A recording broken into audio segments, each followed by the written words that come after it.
జై అమరావతి మన రాజధాని అమరావతి మన రాజధాని అమరావతి మన రాజధాని అమరావతి మన రాజధాని అమరావతి జై అమరావతి జై అమరావతి జై అమరావతి.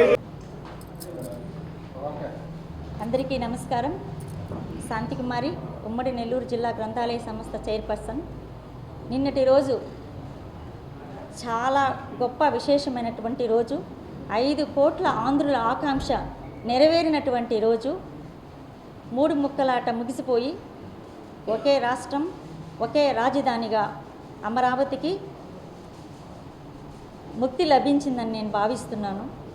దీనికి అహర్నిశలు కష్టపడి పోరాడి మనకు అమరావతి రాజధానిగా చేసినటువంటి మన ముఖ్యమంత్రి వర్యులకి ప్రధానంగా నేను పాదాభివందనాలు తెలియజేసుకుంటున్నాను. దీనికి సహకరించినటువంటి మన భారత ప్రధాని శ్రీ నరేంద్ర మోడీ గారికి, మన ఆంధ్ర రాష్ట్ర ముఖ్యమంత్రి వర్యులకి, కృషి చేసినటువంటి ఉప ముఖ్యమంత్రి పవన్ కళ్యాణ్ గారికి, ఇంకా యువ నాయకులు లోకేష్ బాబు గారికి, ముఖ్యంగా అమరావతి రైతులు వారి యొక్క త్యాగానికి హృదయపూర్వక నమస్కారాలు తెలియజేసుకుంటున్నాను.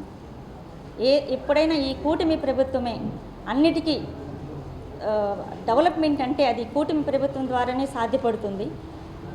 మన ఆంధ్ర రాష్ట్ర ముఖ్యమంత్రి వర్యుల యొక్క నాయకత్వంలోనే ఆంధ్రప్రదేశ్ యొక్క బలమైన భవిష్యత్తు సాధ్యపడుతుందని నేను భావిస్తున్నాను.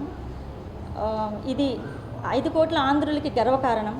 మొన్నటి వరకు రాజధాని ఏదని ఎక్కడని చెప్పుకోలేకపోయాము. ఈరోజు అమరావతి మన రాజధాని అని చెప్పుకోవటం చాలా ఆనందదాయకంగా ఉంది. నిజమైన దీపావళి నేను నిన్న చూశాను. అందరూ కూడా చాలా సంతోషించేటువంటి రోజు. ఇటువంటి ముఖ్యమంత్రి దొరకటం, ముఖ్యమంత్రి అంటే ఎన్నో చూసాం, కానీ మన చంద్రబాబు నాయుడు గారి నాయకత్వం చాలా గొప్పది. ఆయన విజనరీ లీడర్, గ్రేట్ లీడర్. నాయకత్వం అంటే మాటలు కాదు, మార్పు. కాబట్టి ఆయన ఎన్నో మార్పులు తీసుకొస్తున్నారు సమాజంలో.